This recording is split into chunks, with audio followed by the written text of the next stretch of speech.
The first time it happened, no one called it a monster. They called it stress. They called it imagination. They called it grief. People in the town of Gray Hollow had begun to hear things at night. Not screams, not footsteps.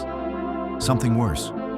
Their own names, whispered, low, slow, patient, always from just beyond the edge of the dark. Gray Hollow sat in a valley where sound carried strangely. A town wrapped in trees so old, their roots broke through roads and basements alike. At night, fog slid between houses like something alive, crawling, learning the shape of streets. It was in that fog that the voice began. First was Jonah Bell, a night security guard at the closed textile mill. He was found sitting upright in his chair, eyes wide open, mouth stretched as if he had tried to scream, but forgotten how.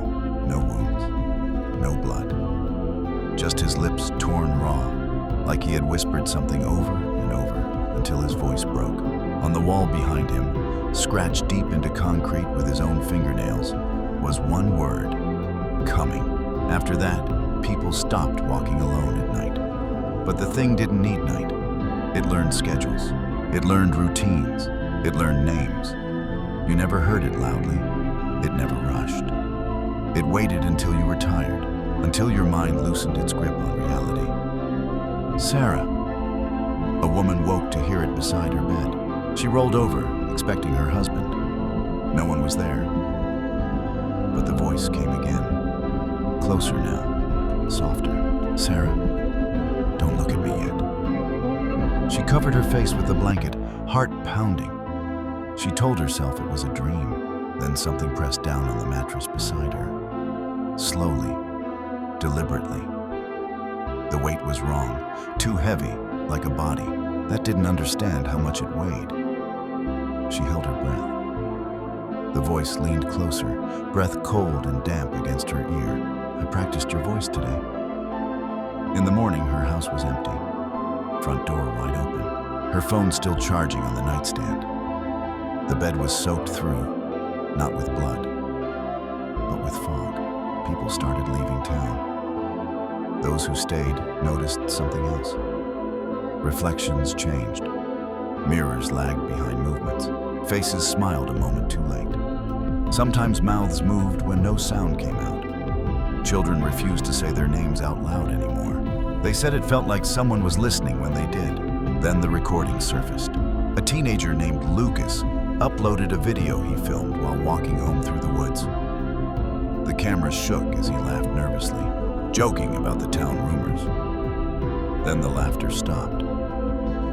From somewhere off-screen came his own voice, not echoing, responding, calling him deeper into the trees. The camera dropped. What followed wasn't a scream. It was a conversation. Lucas answering questions no one could hear, nodding, crying, agreeing. The final frame showed something tall stepping into view. Its shape refused to settle. Too many joints, limbs bending the wrong way, skin stretched thin like it had been borrowed. Where its face should have been, there was only a smooth surface. Until it smiled. The video ended. Search teams found Lucas 3 days later. He was standing in the woods, facing a tree. Still talking, still answering, still smiling. They had to sedate him to pull him away. Even then, his lips kept moving, repeating one sentence. He says, "I'll get it right next time." That was when the town realized the truth. The monster wasn't hunting bodies. It was rehearsing. It moved into houses after people vanished. Neighbors swore they saw lights on, silhouettes behind curtains, figures standing too still. Sometimes the thing would wave. Sometimes it would speak through walls and voices stolen from the missing. A mother heard her dead son calling from the basement. A husband heard his wife humming in the kitchen, though she'd been buried 2 weeks earlier. And when the police finally forced open one of the occupied houses, they found the rooms rearranged strangely. Mirrors everywhere, notes taped to walls. Smile more, blink less. Humans do that. In the center of the living room sat the thing, practicing. Its mouth opened and closed, skin tearing, reforming, learning. When it noticed the officers, it froze. Then it spoke perfectly. Am I doing it right? No one answered. No one ever could. Because if you spoke, it learned faster. Gray Hollow went silent. Phones unanswered. Radios dead. No name spoken. Until tonight. Until you heard this story. Because the thing doesn't stay in one town forever. It moves where it's known, where it's talked about, where its name is spoken. And if, while listening, you felt something pause behind you, if you felt the air shift, the way a presence settles, that means it's close.